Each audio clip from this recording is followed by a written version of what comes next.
নিজের জীবনকে সুন্নত মোতাবেক কি পরিচালনা করবে। যেখানে সুন্নত সেখানে আল্লাহর রহমত, যেখানে সুন্নত সেখানে আল্লাহর কি রহমত। কারণ রহমতুল্লাহ আলামিনের তরিকা তওবা, সেখানে এমন রহমত, এই সুন্নতের আমলের ভিতর দিয়ে শয়তানের ধোঁকা দিতে পারে না, শয়তানের ধোঁকা দিতে পারে। মোতালা করবো আমার জন্য, পড়াবার জন্য। কিসের মোতালা? বুঝেন না কথা। মোতালা আমার জন্য হবে, মোতালা এলেম বাড়ানি আমার কাজ, এলেমের সাথে লেগে থাকা আমার কাজ। যদি হাজারো কিতাব পড়ায়, যদি মোতালা না থাকে তো এলেম শেষ হয়ে যাবে। আর কোনো কিতাব পড়াচ্ছে না, মোতালার সাথে লেগে আছে, এলেম বাড়তেই থাকে। এলেম বাড়ে মোতালার দ্বারা। কতরা এ দানিশকে বখশি দিজে পেশ, মুত্তাসিল গর্দা বদরিয়া হায় খেশ। আমাকে তুমি যে এক ফোঁটা এলেমের সম্পদ দান করছো, এই এক ফোঁটা এলেমকে তোমার অকুল অতুল্য, অতুলনীয়, অতল সমুদ্রের সাথে একটু সম্পর্ক করে দাও, তাহলে আমার এই কতরা শুকাবে না। আমার এই কতরা কি শুকাবে না। সমুদ্রের সাথে যদি কতরার সম্পর্ক হইয়া যায়, তাহলে কতরা এটা কি শুকায়? কতরা এ দানিশকে বখশি দিজে পেশ, মুত্তাসিল গর্দা বদরিয়া হায় খেশ।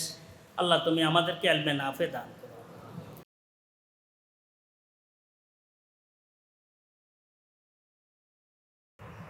সুবহানাকা লা ইলমা লানা ইল্লা মা আল্লামতানা ইন্নাকা আনতাল আলিমুল হাকীম।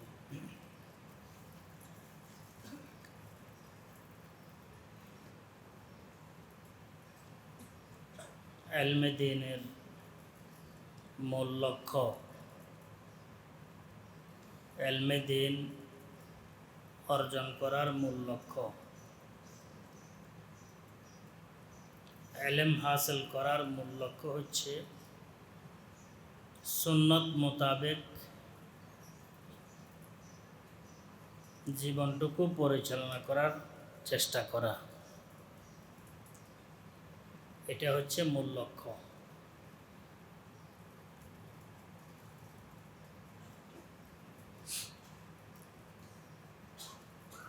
আল্লাহর হাবিব সাল্লাল্লাহু আলাইহি ওয়াসাল্লাম যেহেতু রাহমাতুল আলামিন, হুদাল্লিল আলামিন, সুন্নতের উপরে যে আমল করনেওয়ালা হবে সে সবসময় আল্লাহ পাকের রহমতে ডুবা থাকবে এবং সবসময় সে হেদায়েতমুখী হইতে থাকবে যদি সুন্নতের উপরে চলার সে চেষ্টা করে।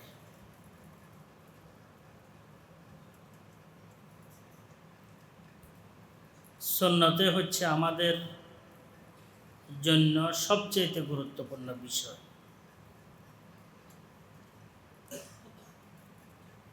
হযরতে মুফতি আজম মুফতি ফয়জুল্লাহ সাহেব রহমতুল্লাহ আলাইহি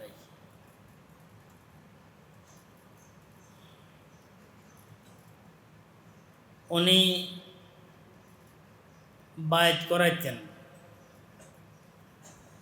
বড় মকবুল ব্যক্তিত্ব ছিলেন। জন্মগতভাবে ওয়ালি ছিলেন, মুফতি ফয়জুল্লাহ সাহেব রহমতুল্লাহ, মুফতি আজম মুফতি ফয়জুল্লাহ সাহেব রহমতুল্লাহ।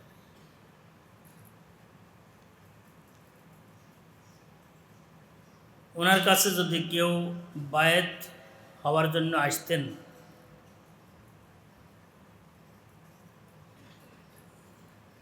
হযরত সবক কি দিতেন, বায়াতের পর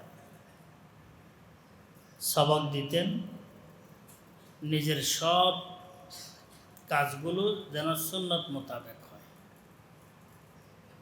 এটা হচ্ছে সবক। নিজের সব কাজগুলো যেন কি মোতাবেক হয়, সুন্নত মোতাবেক হয়। দ্বিতীয় নম্বর সবক দিতেন দোয়া ইউনুস বেশি বেশি পড়িও। লা ইলাহা ইল্লা আনতা সুবহানাকা ইন্নী কুনতু মিনাজ জালিমিন। তাওহীদের বিষয়টি আছে, তাসবিহের বিষয়টি আছে।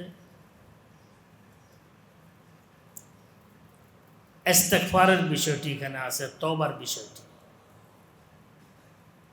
লা ইলাহা ইল্লা আনতা সুবহানাক ইন্নী কুনতু মিনাজ জালিমিন।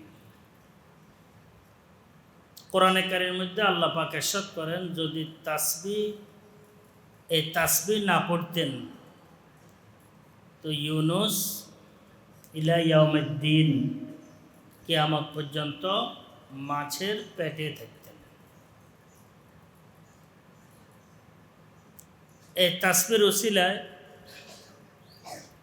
জামে তাসবিহ হযরত ইউনুস আলা নবিয়িনা ওয়া আলাইহিস সালাতু ওয়াস সালামকে আল্লাহ পাক মাছের পেট থেকে আবার বের করে দুনিয়ার মুখ দেখাইছেন। আল্লাহ পাকের হিকমত, আল্লাহ পাকের কুদরতের কোনো শেষ নাই। এটা পড়ার সাথে সাথে অবস্থাটা এমন হয়েছে, লা ইলাহা ইল্লা আনতা সুবহানাকা ইন্নী কুনতু মিনাজ জালিমিন।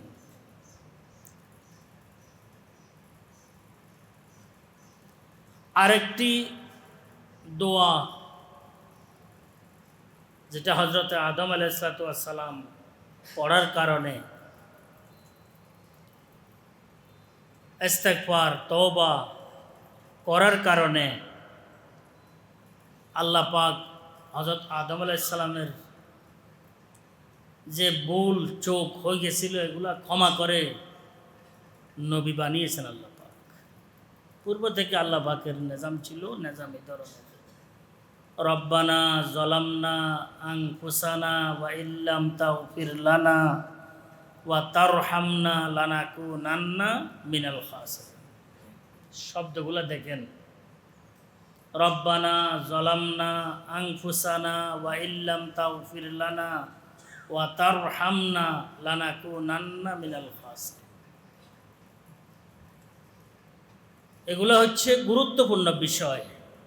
সবগুলা আব্দিয়ত বনার, আব্দিয়ত হাসিল করার বিষয়। ইলমের মূল লক্ষ্য সুন্নত অর্জন করা, সুন্নতের বিষয়গুলো জানা এবং সেই মোতাবেক কী করা, আমল করা। এটা হচ্ছে ইলমের মূল লক্ষ্য। কেউ যদি এর বিপরীতে বৈরী কোনো কিছু চিন্তা করে সে লক্ষ্যে পৌঁছতে পারবে না। কত জ্ঞানী কত বড় বড় অপরাধের সাথে জড়িত, তো সে জ্ঞানী হইল আর কি, বিভিন্ন নাজায়েজ কাজকর্ম অপরাধের সাথে জড়িত হবে, কিন্তু কি হবে না, ইলমে নাফে সে পাবে না, সুন্নত পর্যন্ত পৌঁছতে পারবে না। সুন্নত হচ্ছে আমাদের লক্ষ্য। সুন্নতের মিশন সাধারণত নাই। আমাদের মিশনগুলো হওয়া দরকার, আমাদের চেষ্টা হওয়া দরকার সুন্নতের উপর আমল করা, সুন্নতের বিষয়গুলোকে প্রতিষ্ঠা করা, এটা আমাদের চেষ্টা হওয়া দরকার সর্ব অঙ্গনে।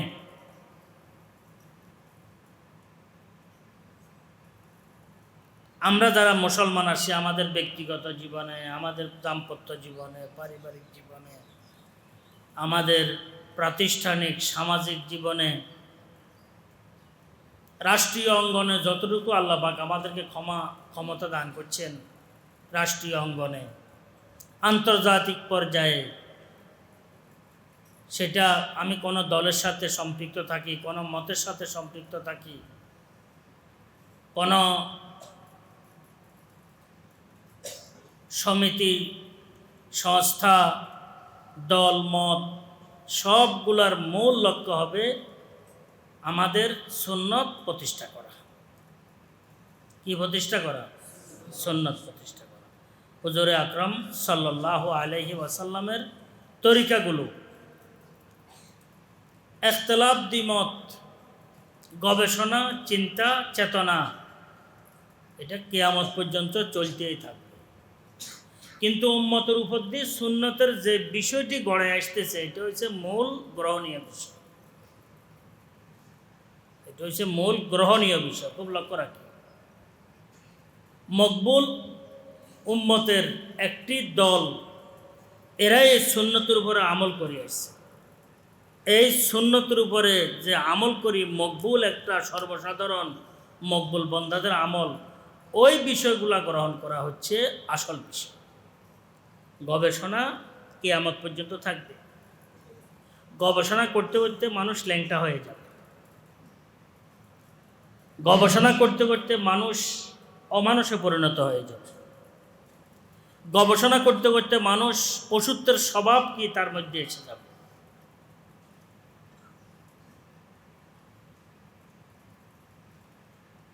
হার ফিক্রে নেহি তো এরে ফের দাউস কা সৈয়াদ।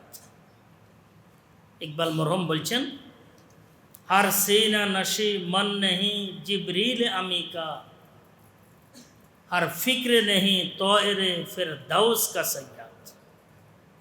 প্রত্যেকটি সিনা, প্রত্যেক ব্যক্তির সিনা জিবরাইল আমিনের আসন নয়। অর্থাৎ জিবরাইল আমিন সেখানে আসবেন, বসবেন, ওহী নাযিল করবেন, এমন নয়। কোটি কোটি সিনা আছে, বক্ষ আছে, কিন্তু জিবরাইল আমিনের কক্ষ কোটি কোটি সিনা নয়। কোটি কোটি মানুষের মধ্যে হয়তো একজন দুজন আল্লাহ পাক, দুই চারজন আল্লাহ পাক, হয়তো আম্বিয়া কেরামের পর আল্লাহ পাক দুই চারজনকে তৌফিক দান করে। এটা বলছেন হার ফিক্রে নেহি তয়রে ফের দাউস কা সৈয়াদ। প্রত্যেক চিন্তা ভাবনা সঠিক বিষয়কে গ্রহণ করবে এমন নয়। তয়রে ফের দাউসকে স্বীকার করবে এমন চিন্তা ভাবনা বহু কম, কিন্তু চিন্তা ভাবনায় পুরা বিশ্ব কি নিমগ্ন, ডুবা। চিন্তা ভাবনা, ইজতিহাদ, ইস্তেমবাত, প্রত্যেকটি ক্ষেত্রে গবেষণা শেষ নাই, কিন্তু প্রত্যেক ফিকির তয়রে ফেরদাউসকে স্বীকার করতে পারে না। অর্থাৎ প্রত্যেক ফিকির এলমে এলাহির কি হয় না, স্বীকার করার মতো যোগ্যতা থাকে না প্রত্যেক ফিকির। এলমে এলাহি সঠিক বিষয়গুলা অর্জন করা এটা সবার পক্ষে সম্ভব নয়। যতই দিন জমানা বাড়তেছে, গুনাহের পরিবেশ বাড়তেছে, গুনাহের সাইলাব বাড়তেছে, সুন্নাত থেকে আমরা দূরে সরতেছি। সঠিক বিষয়গুলো গবেষণা করে বের করা আমাদের পক্ষে সম্ভব হবে না। গলত বিষয়গুলো বের করা আমাদের স্বভাব হয়ে যাবে, যা বর্তমানে হচ্ছে। এই কারণে ফিকহে হানাফির মূল উসুলগুলোর মধ্যে, উসুলে হাদিসের মধ্যে একটি উসুল, যে হাদিস আপন জায়গায় ঠিক আছে, কিন্তু আমলুল উম্মাহ যদি ওই হাদিসের উপরে না থাকে, ওই হাদিসকে ওই হাদিস আমলের জন্য গৃহীত নয়। খুব লক্ষ্য রাখি, এটা ফিকহে হানাফির হাদিসের উসুলগুলোর মধ্যে এই একটি উসুল। উম্মতের আমল যে হাদিসের উপরে আছে, ওই হাদিসটাই হচ্ছে কি আমলের জন্য গ্রহণীয়, গ্রহণযোগ্য। যদিও হাদিসটি বহু মুহাদ্দিসিনে জয়ীফ বলছেন, বুঝেন নাই কথাটি। যদিও মুহাদ্দিসিনে হাদিসটি কি বলছেন, জয়ীফ বলছেন। হাদিস জয়ীফ মানে হাদিসের কি জয়ীফ, সনদ জয়ীফ, সূত্র জয়ীফ। যদিও হাদিসটি মুহাদ্দিসিনে কেরামে জয়ীফ বলছেন, কিন্তু যদি উম্মতের আমল, জামাতের আমল, জামাতে সাহাবার আমল, জামাতে তাবিন, তবে তাবিনের আমল যদি ওই হাদিসের উপরে থাকে, মুহাদ্দিসিনে কেরাম জয়ীফ বলার সত্ত্বেও ওই হাদিস আমলের যোগ্য। হাদিসটি মুহাদ্দিসিনে কেরাম খুব সহি বলছেন, কিন্তু সেটার উপরে উম্মতের আমল নাই। এই হাদিসটি গ্রহণযোগ্য নয়। আপন জায়গায় সহি, কোনো সন্দেহ নাই। আমলুল উম্মাহ এটা হচ্ছে হাদিস গ্রহণের জন্য সবচেয়ে বড় শর্ত, সবচেয়ে বড় শর্ত আমলুল উম্মাহ। উম্মতের আমল আছে কিনা এটার উপর। আমি মাঝে মধ্যে আপনাদেরকে হয়তো বলি থাকি যে উম্মতের আমল এটা হচ্ছে সবচেয়ে বড় গুরুত্বপূর্ণ বিষয়। এটা ফিকহে হানাফির মূল ধাতুগুলোর মধ্যে একটি ধাতু। উম্মতের আমল এই বিষয় আছে কি, উম্মতের আমল এই ব্যাপারে কেমন, খোলাফায়ে রাশিদিনদের আমল কেমন, সাহাবায়ে কেরাম রিজওয়ানুল্লাহি আলাইহিম আজমাইনের আমল কেমন, তাবিন তবে তাবিনদের আমল কেমন, বিশেষ করে ফোকাহাদের আমল কেমন। ফোকাহাদের মকাম আর মর্যাদা সবচাইতে উম্মতের মধ্যে বেশি। সঠিক সমজদার যারা ফকাহাত, যেটা একটা হচ্ছে হেফজুল হাদিস, আরেকটি হচ্ছে ফহমুল হাদিস, ফেকুল হাদিস। একটি হচ্ছে কি হেফজুল হাদিস, হাদিস মুখস্থ করা, আরেকটি হচ্ছে ফেকহুল হাদিস, হাদিসকে বুঝা। এই কারণে মুহাদ্দিসিনে কেরামদের মধ্যে বিশেষ করে ফিকহের হানাফির আরও একটি অসুল সামনে এসে যায়। সে অসুলটি হচ্ছে রাবি ফকির হাদিস অন্য রাবির তুলনায় যে নাকি ফকি নয়, এটা গ্রহণযোগ্য বেশি। যে রাবি ফকি, এ ফকি রাবির হাদিস গ্রহণযোগ্যতা তার মধ্যে বেশি, এটা তরজি দিতে হবে। ওয়াজে তরজি হচ্ছে ফকাহাত, ওয়াজে তরজি হচ্ছে কি ফকাহাত। খুব লক্ষ্য রাখি।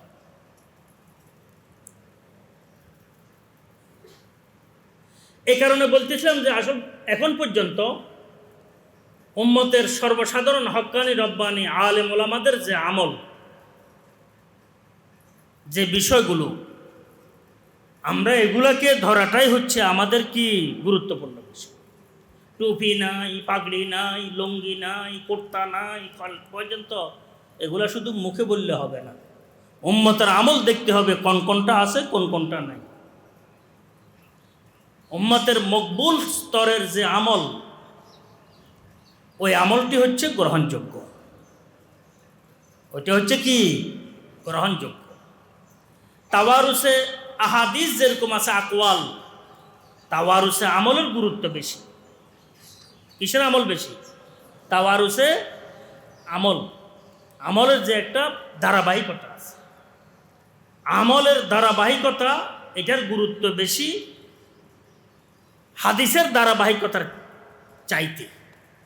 একটি হাদিস ধারাবাহিকভাবে আসছে কিন্তু আমল নাই, আরেকটি আমল ধারাবাহিকভাবে আসছে কিন্তু হাদিস হয়তো কেন পাওয়া কম যায়, কিন্তু আমলের গুরুত্ব কি বেশি।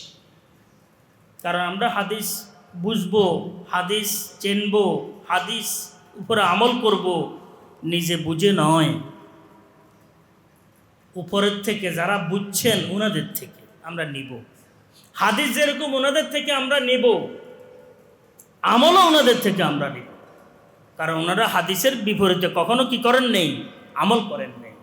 হযরতে খুলাফায়ে রাশিদিন রিদওয়ানুল্লাহি আলাইহিম আজমাইন বাদাল আম্বিয়া, পুরা বিশ্বের মধ্যে ওনারা আল্লাহ পাকের মুকাররব বান্দা।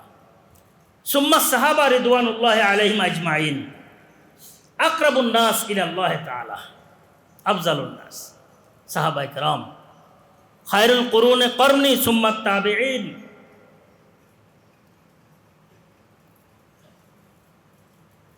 এরপরে যারা আছে তবে তাবে। কথাটি বুঝতে পারছেন?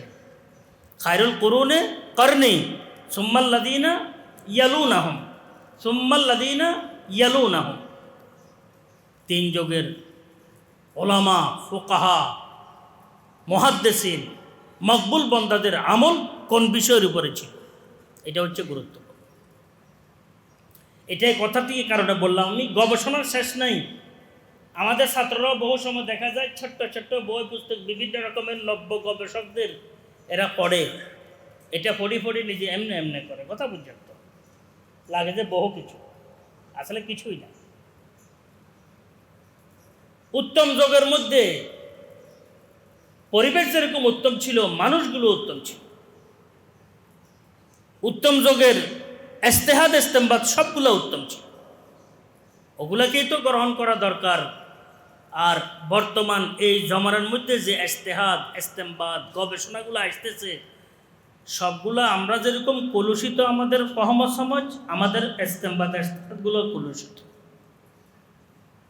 হ্যাঁ, ওলামায়ে কেরামদের যদি ইজমা হইয়া যায় কোনো ব্যাপারে, ইত্তেফাক হইয়া যায়, ওটা তো খায়র, এটা উম্মতের আমল। ইজতিহাদান দরজমানে ইনহিতাত, কওমেরা বরহাম হামি পি চদ বেসাত।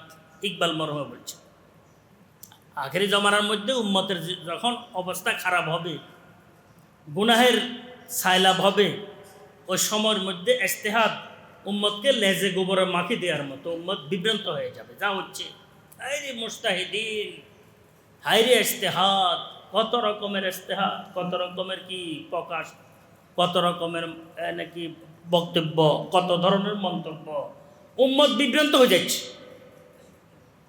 এটাকে বলছেন ইজতিহাদান দরজমানে ইনহিতাত, কওমেরা বরহাম হামি পি চদ বেসাত। ইজতিহাদে আলেমানে কম নজর, ইক্তেদা বর রফতেগা মাহফুজ তর। ইকবাল মরহুম তো দার্শনিক ছিলেন। উনি বলছেন কম নজর যাদের বিচক্ষণতা নাই, কম নজর যাদের ফাকাহাত নাই, কম নজর যাদের নজরের মধ্যে নূর নাই। আমরা নজরের মধ্যে কি আছে? আমরা আমাদের মুরব্বীদের কথাবার্তা পড়ি, বুঝিও না, আমাদের কাছে কিছুই নেই, গুনাহের শেষ নাই, গুনাহের সাইলাবের মধ্যে আমরা আছি। অনিচ্ছাকৃতভাবে গুনাহগুলো আমাদের থেকে হইতে থাকে, সাদের হইতে থাকে, পরিবেশগত। আমরা এগুলোকে গুনাহ মনে করি না, কারো জেহেনের মধ্যে আমাদের যায় না, কিন্তু আসলে গুনাহ, মারাত্মক গুনাহ, সবচেয়ে মারাত্মক। কম নজর জ্ঞানীদের, আমি ওলামা জ্ঞানী বলছি এখানে, ইকবাল মরহুমের পরিভাষায় যতখানে আলেম শব্দ পাবেন সেখানে হবে জ্ঞানী, দুনিয়াবি লাইনে হোক দিনী লাইনে হোক। উনি সাধারণত দুনিয়াবি লাইনের বিষয়গুলোকে আলেম বলছেন। এমনি আমরা হয়তো বেশ কম করি যে আলেম বলি যারা মাদ্রাসায় পড়ে, অন্যান্য রাষ্ট্রের মধ্যে এটা বেশ কম করে না। আলেম মানে জ্ঞানী, আলেম মানে কি জ্ঞানী, এরা সব বলে।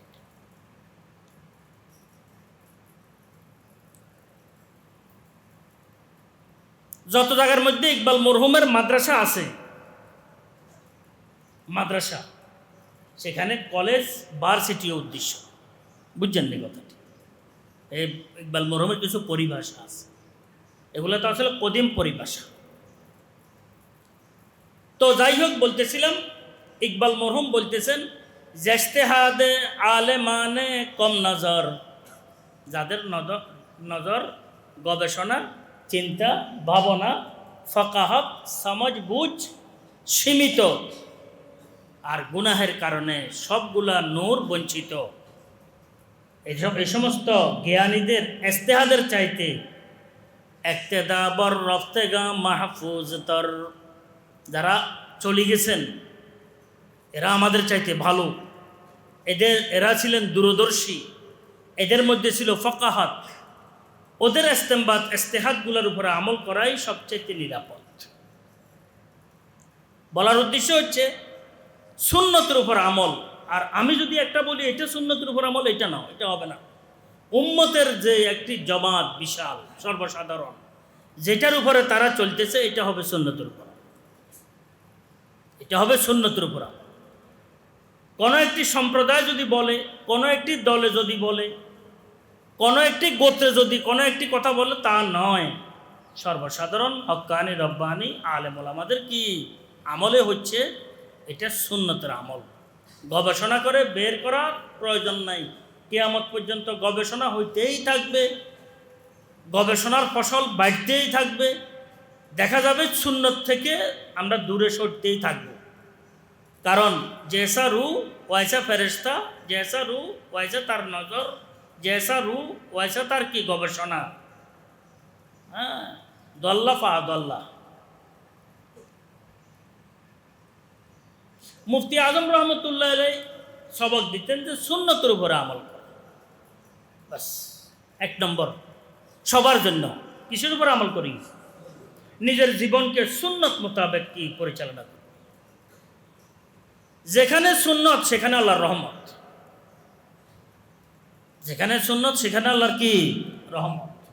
কারণ রহমতুল্লাহ আলামিনের তরিকা তওবা, সেখানে এমন রহমত, এই সুন্নতের আমলের ভিতর দিয়ে শয়তানের ধোঁকা দিতে পারে না, শয়তানের ধোঁকা দিতে পারে।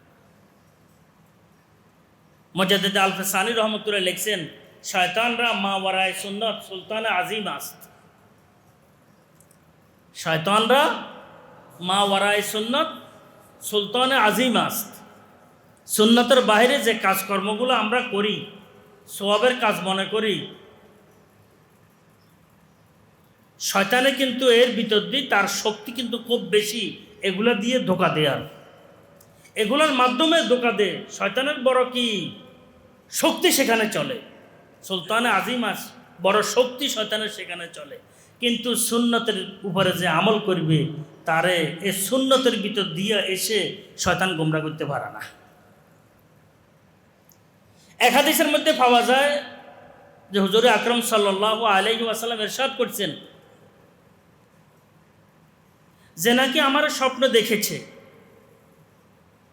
সে সঠিক দেখেছে, অভিশপ্ত জনাবে মুহাম্মদুর রাসূলুল্লাহ ইমামুল আম্বিয়া সরওয়ারে কায়নাত তাজেদারে মদিনা রহমতুল্লাহ আলামিন উদাল্লিল আলামিন, হ্যাঁ সাইয়্যিদুল মুরসালিন নবিয়ুল আখিরুজ জামান। আল্লাহ পাক ওনাকে সরাসর রহমত বানাইছেন। কি বানাইছেন? তো আস্ত লানত যে হে আস্ত রহমতের কিছু উদাহরণ কীভাবে করবে সে? এই কারণে শয়তান হুজুরে আকরাম সাল্লাল্লাহু আলাইহি ওয়াসাল্লাম সূরত ধারণ করে মানুষদেরকে কি দিতে পারে না, ধোঁকা দিতে পারে না। কারণ রহমতের সূরত ধারণ শয়তানে করতে পারবে না। রহমতের সূরত ধারণ করে হুজুরে আকরাম সাল্লাল্লাহু আলাইহি ওয়াসাল্লাম সূরত ধারণ করে মানুষদেরকে জাগ্রত অবস্থাতেও পারবে না, ঘুমন্ত অবস্থায় পারবে না ধোঁকা দিতে। তাহলে হুজুরে আকরাম সাল্লাল্লাহু আলাইহি ওয়াসাল্লামের যে সুন্নত তরিকা, এই সুন্নত তরিকার ভিতর দিয়ে এসে শয়তান মানুষদেরকে ধোঁকা দিতে পারবে না, তরিকার ভিতর দিয়ে এসেও ধোঁকা দিতে পারবে না, সূরতের ধারণ করিও ধোঁকা দিতে পারবে না, জাগ্রত অবস্থায় পারবে না, ঘুমন্ত অবস্থায় পারবে না। এই কারণে হাদিস একটার মধ্যে আছে ফকিহুম ওয়াহিদ আসাদ্দু আলা শায়তান মিন আলফি আবিদ। এক ফকি, ফকি মানে যে সমঝদার, সুন্নতের বিষয়গুলোকে সে কি করে বুঝে আমল করে। আসাদ্দু আলা শায়তান আসকাল আলা শায়তান, ভারী শয়তানের উপরে, হ্যাঁ মিন আলফি আবিদ, হাজারো কি হাজার আবেদের চাইতে বেশি ভারী। এক ফকি বসে আছে মসজিদের এক কোণে, আলেম ফকি, আরেকজনে নামাজ পড়তেছে, আরেক আবেদ মসজিদের আরেক পাশে। তো এক বুজুর্গ দেখতেছে শয়তান খালি এভাবে উকি দিতেছে আর ঝুঁকি দিতেছে, মসজিদে ঢুকতে চায় ঢুকে না, ঢুকতে চায় ঢুকে না, ঢুকতে চায় ঢুকে না। কে তোর কি হয়েছে? কি ঢুকতে ইচ্ছে করস আবার ঢুকস না যে? হ্যাঁ ভয় লাগছে। কার? ওই যে বসা আছে ফকি আলেম, ফকি আলেম সে বসা আছে। তো এরকম করস, ঢুকার ইচ্ছে কেন করস? ওই যে নামাজ পড়তেছে তার ধোঁকা দিতে চাচ্ছি আমি, কিন্তু তার ধোঁকা দেওয়ার জন্য তার সেখানে যায়, তাকে ওয়াসওয়াসায় লিপ্ত করার জন্য পাচ্ছি না। কার কারণে? কেন? হেরে যদি ধোঁকা দে, হে যদি আসি বলে হুজুর আমার তো এই অবস্থা নামাজের মধ্যে, আর হুজুর যদি বলে যে তুমি তাহলে এভাবে নামাজ পড়িয়ে, তো শয়তানের ধোঁকায় শেষ। সুন্নতের আমল দিবে তো শয়তানের কি শেষ? ধোঁকা শেষ, শয়তানের কি সব মেহনত যায় হয়ে যাবে। এই কারণে ফকিকে শয়তানে ভয় করে, ফকি। তো মুফতি আজম রহমতুল্লাহ আলাইহি বলতেন যে আসলে যেই ব্যক্তি সুন্নতের উপর আমল করবে আল্লাহর রহমতে, সে রহমতে ডুবা থাকবে, ইহ এবং পরকালে সে আল্লাহ পাকের রহমত প্রাপ্ত হবে। কোন রকমের ইমানি আমলি দুনিয়াবি বিপদ আপদ বলা মুসিবত তার উপরে আল্লাহর রহমতে আসবে না। আমরা যদি আমাদের জীবনকে যদি সুন্নতের জীবনে যদি রূপান্তরিত করার চেষ্টা করি, আমাদের চুল সুন্নত মোতাবেক হবে, আমাদের দাড়ি সুন্নত মোতাবেক হবে, আমাদের মাথার টুপি সুন্নত মোতাবেক হবে, আমাদের লেবাস পোশাক সুন্নত মোতাবেক হবে। অবা জাহির ও অনুমানুল, আসল তো জাহের, আসল তো কি জাহের না হইলে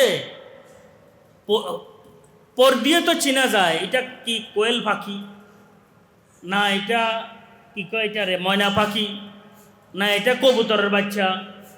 যদি উপরে ফোটগুলো ফেলে দেওয়া হয় তাহলে চেনা যায়নি, চেনা যাবে না। কি দিয়ে চিনা যায়? লেবাস, লেবাস পোশাক, এটার দ্বারাই চেনা যায়। আমি জুমার দিন এইভাবে দেখে মাঝে মাঝে দেখবেন আমি একটু নিচের দিকে পা একটা রাখি, একটু দেখি, আবার দেখি। কি দেখি আমি? কেউ বলতে পারবা? বলতে পারবা কি পাগড়ির পরিমাণ কি বাড়তেছে না কমতেছে? এটা দেখি আমি আমাদের ছাত্রদের মধ্যে। আমাদের ছাত্রদের মধ্যে কি পাগড়ির পরিমাণ বাড়তেছে না কমতেছে? এটা দেখি আমি। এটার মধ্যে কোনো সন্দেহ নাই যে হুজুরে আকরাম সাল্লাল্লাহু আলাইহি ওয়াসাল্লাম পাগড়ি বাঁধতেন। এটার মধ্যে সন্দেহ নাই যে হুজুরে আকরাম সাল্লাল্লাহু আলাইহি ওয়াসাল্লাম টুপির উপরে পাগড়ি বাঁধতেন। এটার মধ্যে কোনো সন্দেহ নাই রাওয়াতের মধ্যে হুজুরে আকরাম সাল্লাল্লাহু আলাইহি ওয়াসাল্লাম পাগড়ি 3টি ছিল, ছোট বড়। এটার মধ্যে ফুকাহায়ে কেরামের কোনো কিনে একতলাফ নাই যে পাগড়ি এটা লেবাসের সুন্নত। কিসের সুন্নত? লেবাসের সুন্নত। তা আমি দেখি মাঝে মধ্যে যে কি জুমার সময় কি পাগড়ি বাড়তেছে না কমতেছে, এটা মাঝে মধ্যে দেখি, ভালো লাগে। সুন্নত মোতাবেক লেবাস যদি কারো হয় তো খুশি লাগে, মাশাআল্লাহ। লেবাসের কারণে আল্লাহ পাক তাকে কি করবেন? হেফাজত করবেন। হ্যাঁ, তেরে মাহবুব কি ইয়া রব शबाहत लेके आया हूँ, हकीकत उसको तू कर दे, मैं सूरत लेके आया। कथा बुझे? तेरे महबूब की या रब शबाहत लेके आया हूँ, हकीकत उसको तू कर दे, मैं सूरत लेके आया हूँ। बुझे গেছেন তো?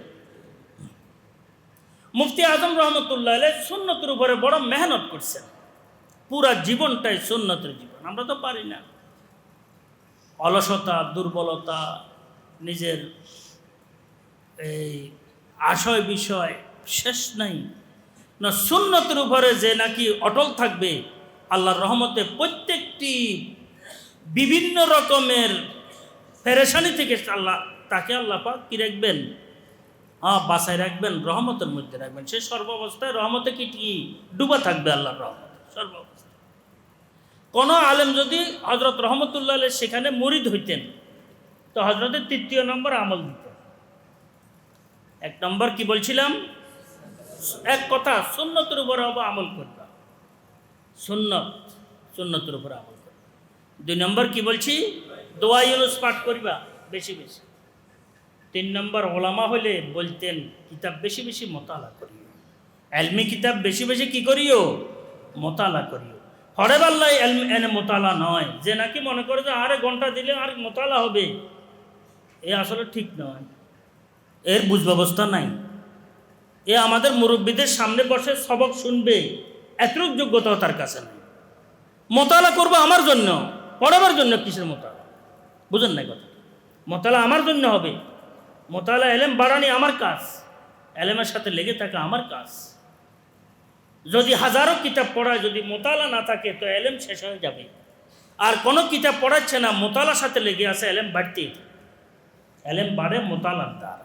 আমরা দেশের একটা কুপ্রথা, এটাকে সংস্কার করা দরকার। এই কুসংস্কার যে আমার কিতাব দিলে আমি একটু মোতালা করি, হরে আমার এলেম বাড়বে। বড় মাদ্রাসা তালাশ করে যে আমি উপরে কিতাব পড়াইলে আমার এলেম বাড়বে, এটা কুসংস্কার। এ কুপ্রথা, এ মোতালার হকিকত বুঝে নাই। কি বুঝে নাই? হকিকত বুঝে নাই। কথা বুঝেন? আরে বেটা, মোতালা তো তোর কাজ, দিনের কাজ, রাতের কাজ, সকালের কাজ, বিকালের কাজ। এটা তোর লাজমি জিনিস। খাদ্য যেরকম তোর জন্য নাস্তা পানি, খাদ্য যেরকম তোর জন্য জরুরি, মোতালাও তোর একজন আলেম হিসেবে তোর জন্য জরুরি। মুফতি আজম রহমতুল্লাহ আলাই হাটহাজারী থেকে মেকল আসার পর আমি তো ভুলে গেছি 18 বার না কবার বুখারী শরীফ আউ্বাল থেকে আখের পর্যন্ত মোতালা করছে। কথা বলছি, আমি তাহাই করলে বলতে পারবো কতবার।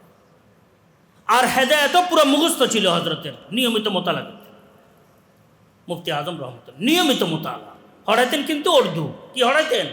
উর্দু। আমি নোয়াখালী গেছি, এক আলেম আসছেন, মুরব্বী। তো আপনি মেকল পড়ছেন, এ কথা শুনি আপনার সাথে আমি দেখা করতে আসছি। আপনি মেকল কবে পড়ছেন? মুফতি আজম রহমতুল্লাহকে দেখছেন? আছে, দেখছি। একবারে বেচারা বেড়া দিচ্ছে, মুরব্বী। আল্লাহ বেচারারা সুস্থ হায়াতে থাকলে সুস্থতার হায়াত দান করেন, দুনিয়া থেকে চলে গেলে আল্লাহ পাক মোকাম বুলন্দ করেন। আর যদি অসুস্থ থাকেন, আল্লাহ পাক কি সুস্থ হায়াতের সাথে ঈমান আমলের সাথে রাখেন। বেড়া দিচ্ছে, কান্না শুরু করছে। উনি বললেন যে হুজুর, এখন তো আমরা মোতালা করি না, আমরা মোতালা আমাদের থেকে নাই, তাহাকিক নাই, কিছু নাই। বলছে আমরা যে বছর মালাবুদ্দা পড়ছি হুজুরের কাছে, কি পড়ছি? তো মুফতি আজম মুফতি ফয়জুল্লাহ সাহেব রহমতুল্লাহ বলছেন, আলহামদুলিল্লাহ, এই বছর পর্যন্ত, এখন পর্যন্ত মালাবুদ্দা আমার 104 বার মোতালা হয়েছে। 100 কতবার? 4। হরান না কিন্তু 160 বার, কিন্তু হরানো না, এনে হয়তো 2-3 বার হরাইছেন, ওই বছরে হরাইছেন বা এর আগের বছর হরাইছেন। তো বলছেন 104 বার মোতালা হচ্ছে এই মালাবুদ্দা। ও ভাই, মোতালাকে নিজের জীবনের লাজিমি বিষয় বানাইল, উন্নতি করতে পারবে। এটা আল্লাহ পাকের আজীব কুদরত। এলেমওয়ালা একদম অলোকালয়ে থাকলেও, লোকালয় নয়, সেখানে বনে জঙ্গলে থাকলে সেখানেও আলো ফুটে ওঠে। এটা আল্লাহ পাকের কি কুদরত! এলেমের মধ্যে এত শক্তি, আসমানি এলেমের মধ্যে বুঝে আসে না। হাতিয়ার হযরত বলতেন, পাহাড়ের একদম ভিতরে জঙ্গলে গুহার মধ্যে যদি কেউ কোনো আলেম থাকে, সেখানে আল্লাহর রহমতে বাতি জ্বালাই দিবেন আল্লাহ পাক, সেখানে শহর হয়ে যাবে। হাতিয়ার হযরত রহমতুল্লাহ বলছেন, নদীর তলদেশে যদি কোনো আলেম থাকে, সেখানে যদি কোনো এলেমওয়ালা হাকিকি মুখলেস, সেখানে আল্লাহ পাক নদীর তলদেশকে আবাদ করে দিবেন, আলোকিত করে দিবেন। কিসের কারণে? এলেম শুধু আলেমকে আলোকিত করে না, এলেম শুধু এলাকাকে আলোকিত করে না, এলেম তো আবার নবীর ওয়ারিস, সমস্ত আম্বিয়া কেরামের ওয়ারিস, সমস্ত নবীদের ওয়ারিস। আল্লাহ পাকের খাস সিফত, পুরা জাহানকে এলেম কি করে? আলোকিত করতে থাকে। আর যে ব্যক্তি মুখলেস আলেম, যত হায়াত বাড়বে তার ইজ্জত বাড়বে, যত হায়াত বাড়বে তার আমল বাড়বে, যত হায়াত বাড়বে তার চেহারা সুরত আলোকিত হইতে থাকবে, যত হায়াত বাড়বে আখিরাতমুখী হবে, যত হায়াত বাড়বে দুনিয়া বিমুখ হবে, যত হায়াত বাড়বে খালেক মুখী হবে, যত হায়াত বাড়বে মখলুক বিমুখ হবে, যত হায়াত বাড়বে তারিকুল আসবাব হবে, যত হায়াত বাড়বে আপনার আল্লাহ পাকের সাথে তার মোহাব্বত সম্পর্ক বেড়ে যাবে। যতই হায়াত বাড়বে সুন্নতের উপরে আমল করার প্রত্যাশা, আগ্রহ তার মধ্যে বহু বেশি বেড়ে যাবে। আল্লাহ তুমি আমাদেরকে তৌফিক দান করো। তো মুফতি আজম রহমতুল্লাহ বলতেন, কিতাবের মোতালা করবে, কিতাবের মোতালা করবে তাহকিকের সাথে। কি, কেন, কিভাবে, কি কেন হইল, কিভাবে হইল, কি হইল, এটা তাহকিকের সাথে, একদম তাত্ত্বিক গভীরতার সাথে কিতাবের মোতালা। সে উর্দু হোক, উর্দু বিভাগের কিতাব হোক, ফার্সি বিভাগের কিতাব হোক, যে কোনো বিভাগের কিতাব হোক, এটার কোনো যেন কি আরবি হোক, মানে একদম তাত্ত্বিক কি করবা? মোতালা করবা গভীরতার সাথে। আল্লাহ পাক সবাইকে তৌফিক দান করে। সুন্নতের বিষয়টি সবচাইতে গুরুত্বপূর্ণ বিষয়। এই কারণে আমরা নিজেদের মধ্যে সবচাইতে বেশি সুন্নতের আমলটি ফিট করার চেষ্টায় লেগে থাকবো। আল্লাহ সবাইকে তৌফিক দান করে। পরিবারের মধ্যে গেলে আমার পুরো পরিবারকে সুন্নতের উপরে আনার আমি চেষ্টা করব, আল্লাহর দরবারে দোয়া করব, কান্নাকাটি করব। সমাজে থাকলে, কোনো মহল্লায় থাকলে আমার সমাজ, আমার মহল্লাবাসীকে সুন্নতের উপরে আনার আমার চেষ্টা থাকবে, দোয়া থাকবে, কান্নাকাটি থাকবে। প্রতিষ্ঠানে থাকলে পুরা প্রতিষ্ঠানকে সুন্নতের আলোয় আলোকিত করার আমরা চেষ্টা করব, মেহনত করব, আল্লাহর দরবারে কান্নাকাটি করতে থাকবো।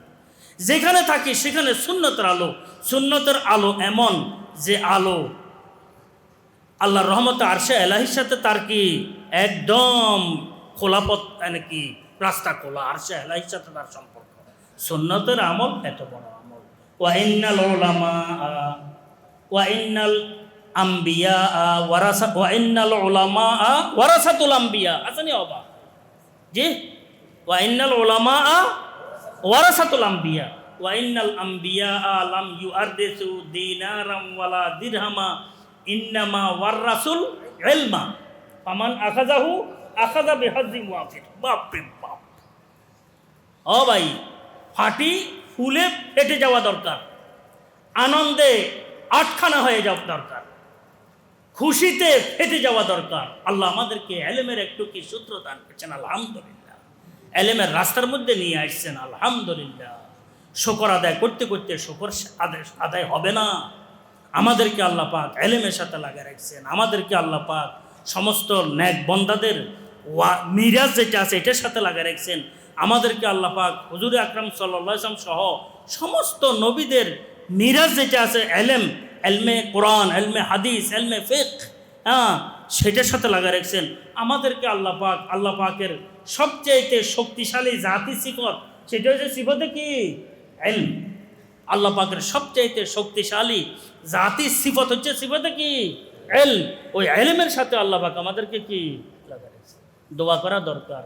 কতরা এ দানিশকে বখশি দিজে পেশ, মুত্তাসিল গর্দা বদরিয়া হায়ে খেশ। কে পারা চাই? আরে মাশাআল্লাহ, হড়ছে বেড়া। কতরা এ দানিশকে বখশি দিজে পেশ, মুত্তাসিল গর্দা বদরিয়া হায়ে খেশ। কতরা এ দানিশকে বখশি দিজে পেশ, মুত্তাসিল গর্দা বদরিয়া হায়ে খেশ। আমাকে তুমি যে এক ফোঁটা এলেমের সম্পদ দান করছো, এই এক ফোঁটা এলেমকে তোমার অকুল অতুল্য, অতুলনীয়, অতল সমুদ্রের সাথে একটু সম্পর্ক করে দাও, তাহলে আমার এই কতরা শুকাবে না। আমার এই কতরা কি শুকাবে না। সমুদ্রের সাথে যদি কতরার সম্পর্ক হইয়া যায়, তাহলে কতরা এটা কি শুকায়? কতরা এ দানিশকে বখশি দিজে পেশ, মুত্তাসিল গর্দা বদরিয়া হায়ে খেশ। আল্লাহ তুমি আমাদেরকে এলমে নাফে দান করো, এলমে মুতাকাব্বাল দান, আমলে মুতাকাব্বাল দান করো, রিজকে তৈয়বের ব্যবস্থা করে দাও, গুণামুক্ত জীবন আমাদেরকে তুমি দান করো, সুন্নতের শাসনে আলোকিত জীবন তুমি আমাদেরকে দান করো। ও আখিরু দাওয়ানা আনিল হামদুলিল্লাহ।